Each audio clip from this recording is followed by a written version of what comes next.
Howdy folks, and welcome back to World of Tanks with the mighty Jingles. And how do you like the new intro? It's good, isn't it? And it's a bit shorter than the old one, which a lot of you were complaining about. This was made for me by apersonthingy, and very, very nice it is too. I really like it, and I'm probably going to be using it a hell of a lot more in future. Anyway, what do we have for you today? Well, something a little special actually. This is a double action replay. It's a replay of a battle on steps, shown from the perspective of two of the players. And you've probably heard of them. One of them is MisterCro, Croatian World of Tanks EU community contributor, and generally all-round nice guy. And that's him right there in his Batchat 25T, Tier 10 French medium tank. His platoon mate in the Leopard 1 you'll almost certainly have heard of if you have any kind of interest in the World of Tanks Professional League. I'll have a stab at pronouncing his name. It's Yzne. He hails from Sweden and he plays for Kazna crew, and he's currently the 23rd highest ranked player in the Wargaming European League. Kazna crew, his team, are currently ranked 3rd overall in the league, although they have played one less game than the two teams in 1st and 2nd place. So, we're going to start off watching from Yzne's perspective, and I do apologise if I'm mispronouncing his name, but I have no idea how to pronounce Swedish names that aren't Sven and Thor, so sorry about that, but I'll do the best I can. What you're going to see them do at the start of this match on steps, I apologise in advance for all the pain and grief that this is going to cause in your random battles on steps, as your entire team tries to imitate them because they watched this video. I do feel partially responsible, but, well, stupids are going to be stupid. There's nothing I can do about that. You can see they're trying to get Yzne up onto the ridgeline in the top northeastern corner of the map. They failed on the first attempt, but undaunted, they're going to have a run up, get themselves onto the hilltop over here, line up, gun the engines, and try again. And I am really sorry for all of the heartache this is going to cause any teams that start on the northern end of steps from now on. And they've made it on the second attempt. Just that little nudge from MisterCro there in the bat chat was enough. Now, he hasn't quite made it just yet. He's obviously done this before, but it's a very, very tricky and precise route, and he's pretty much done it now. Okay. So we're going to keep following him for a second because he's not quite done. This isn't the exact position that he wants to be in, but wait until you see the view that he has when he does get to the spot that he's aiming for. You can see all the way down to the southern end of the map. You can see clean across the middle of the map, and he can cover his own cap circle, and that's going to be very, very important. He's not there yet, but while he's still jockeying for the position that he wants to get into, just take a look at the map, particularly over to the west, where pretty much nobody's left the cap circle, and they've already been outflanked, and that's where they're going to start piling up the casualties. They're down 2 tanks, they're down 3 tanks, it is not looking good at all. So, we're going to skip back a couple of seconds and show you what MisterCro got up to while Yzne was making his way to this hilltop position. So we go back to MisterCro just as he gives Yzne that little love tap that he needed to get that final little bit of impetus and up onto the top of the hill. And he's going to leave Yzne to it as he decides which way he can go to best support his team. He's got the gun loaded on the Batchat, 5 rounds of 105mm APCR ready to go. And again, take a look at the map and have a look at the deployment, particularly over to the west, where there's basically nobody. In fact, the 3 westernmost tanks on their team are their artillery, just sitting up like ducks in a shooting gallery, waiting to die as the inevitable heavy tank push comes steaming north on that western flank. There's one enemy tier 10 heavy already been spotted, and you can bet he isn't alone. And yet, MisterCro hasn't run into any enemy tanks down at this end of the map either. And sure enough, it's almost exactly the opposite situation happening down here. No enemy tanks on the eastern end of the map, and the enemy artillery are at least aware that they're about to die and are attempting to bug out. Friendly artillery, on the other hand, as predicted, displaying a complete lack of self-awareness, have just been rolled up one by one. MisterCro still has 2 shots left in the magazine, entirely capable of taking out another enemy artillery. Not so much a full health tier 8 Swedish tank destroyer. He's going to need some help with that, and he gets some help, but that guy still has... Oh no, that's just about done it. 2 shots, here's one. Almost gets hit by friendly fire there, blows his tracks off, which makes him an easy kill for another team member, and that's when he spots the Batchat 15555 right there. Now, he would dearly love to stop and kill that guy off, but, well, one, he's reloading, and two, there are far more important matters to deal with further up to the north. So this is where we're going to head back to Yzne and see what he got up to on top of the hill. Yzne, up here on the hilltop, is in the perfect position to single-handedly defend the cap. He just needs somebody to spot for him. Now, those tanks out in the open there, they're probably not going to last long enough to be useful, but that AMX CDC, who's just abandoned the ridge down below and is now running south in the valley, was in the perfect position to spot the enemy tanks that are busy carving up his teammates out there in the open ground. And Yzne is begging him, spot the ridge, please, just get on that ridge and spot the cap circle. We will win, I promise you. But, well, the CDC has far better things to do, like abandon all of his teammates who are getting slaughtered in the open over there, run to the south, where he's not going to be much use to the team alive, and spend the rest of the game bitching and whining in chat about how crap his team are in general, and how crap Yzne and MisterCro's platoon are in particular. So, with the CDC no use to the team alive, Yzne is going to have to attempt to keep that T-95 alive for as long as he possibly can. And he has been spotted, but nobody's really paying attention to the map on the enemy team. And unfortunately the T-95 is gone, so somebody else is going to have to get up here and spot these guys. And that's where MisterCro comes in. Join MisterCro as he arrives having reloaded, but just a little too late to save that T-95. And he's been spotted, but, well, he's here to spot targets for Yzne, and also finish off what Yzne couldn't kill. Yzne did get quite unlucky there with a low damage roll that would normally have killed that Batchat, but hey, it's all kills for the platoon. I'm sure nobody's complaining. Right, we need to see some targets so Yzne can get that gun working from the safety of the hilltop. And that's exactly what MisterCro is doing. He's got plenty of shots left in the gun, but he's spotting. He's going to take opportunity shots as and when he can, but, well, the Batchat doesn't have particularly good gun depression, and they all know he's here.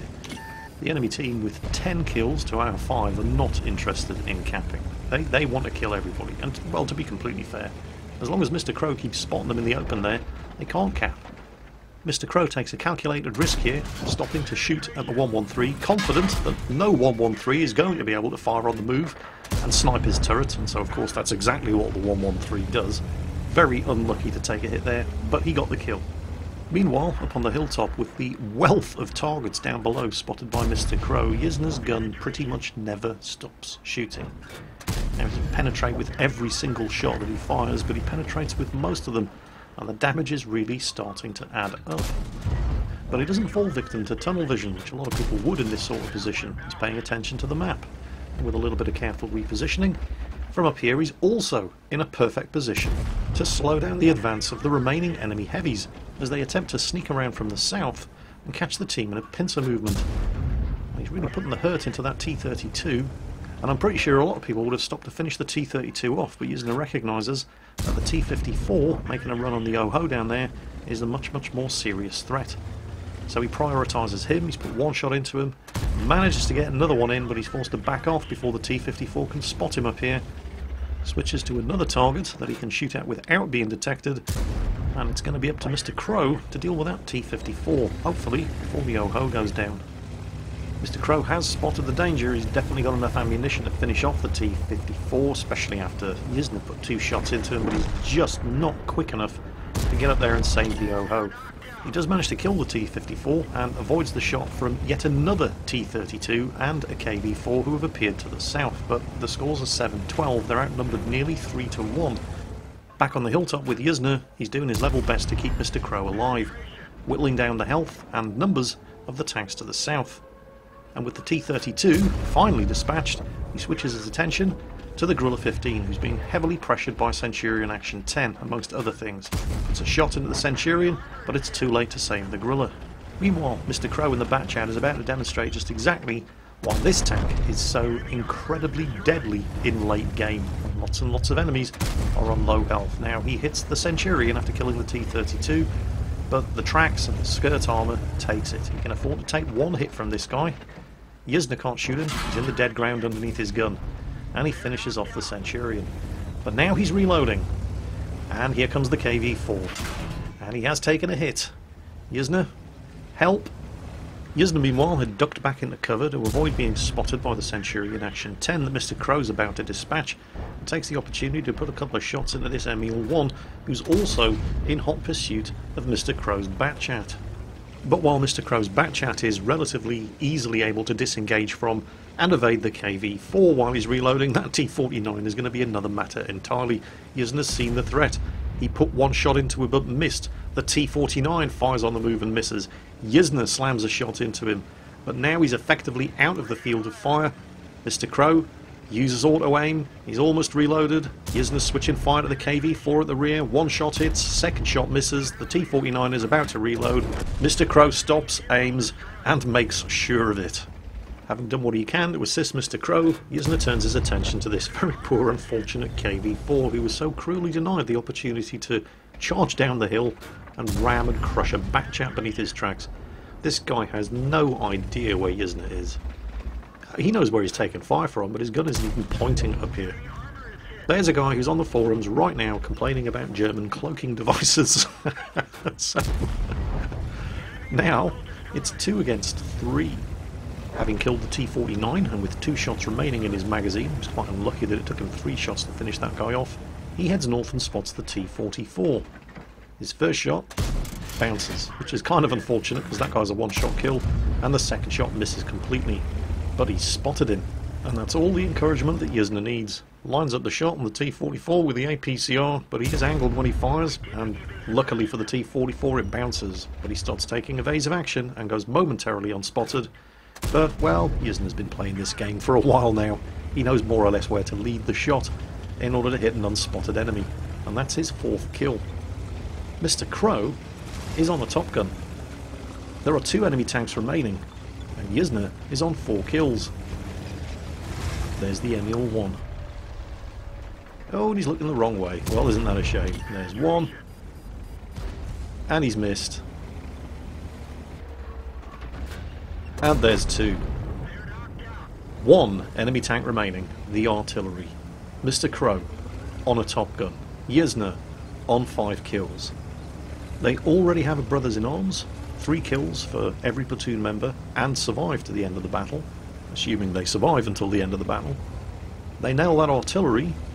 They've got a crucial contribution with 12 kills between the platoon members, and if Yzne can get the kill on the artillery, that's a Top Gun for both of them as well. And while Yzne was coming down from the hill to claim his 5th kill on the Emil 1, Mr. Crow was wasting no time whatsoever chasing down and locating that last enemy artillery, and there he is, and his gun is facing the wrong way. He snaps a shot off, and if that had been any other tier 10 artillery, that could have had fairly disastrous consequences, because the splash radius of his high explosive shell could have team killed himself. Mr. Crow figures, 390 average damage, I can afford to take 1 shot. Puts a sneaky shot into him, padding the damage numbers there a little, but also making sure that the artillery is now a 1-shot kill for Yzne's Leopard 1. Looks at the map to see from which direction Yzne's approaching. Okay, he's coming from over there. Artie, look this way please. Nope, don't think so. As Yzne cruises to a halt behind him, thank you very much Mr. Crow, finishes him off with a dose of surprise butt sex, and no comments from the AMX CDC, funnily enough. Yzne came away from that one with an ace tanker, crucial contribution, brothers in arms, Confederate, high caliber and Top Gun. Mr. Crow came away from that one with an ace tanker, crucial contribution, brothers in arms, patrol duty and Top Gun. Yzne was top of the team with the high caliber as far as damage was concerned, with just shy of 9,000 direct damage. Mr. Crow in second place with damage done didn't do too badly himself, with nearly 3,500, and between the two of them they did almost 4,000 more damage than the entire rest of their team combined. However, thanks to that patrol duty medal, with all of the spotting damage that Mr. Crow accumulated, most of it from Yzne, Mr. Crow was actually top of the team on experience earned, with 4,300 spotting damage to go with the 3,500 that he did himself. Mr. Crow made a profit of 36,000 credits in that game, and would have still made a profit of 10,000 credits even if he'd been running a standard account. Yzne's ammunition resupply costs amounted to 109,000 credits. He fired 40 shots, but he earned 150,000, so he made a 40,000 credit profit out of that tier 10 medium tank game as well, and that's not something you see every day. It's worth pointing out that if that AMX CDC, who had nothing better to do in the game than accuse his top-tier tanks of being suckers, monkeys and total dickheads, had actually done what Yzne had asked him to do at the start of the game, he could have been the one with the patrol duty medal and a metric arse ton of experience and credits for getting all that spotting damage. But when asked to comment after the match, he was strangely quiet. That's it for today, folks. Hope you enjoyed it, and as always, take care, and I'll catch you next time.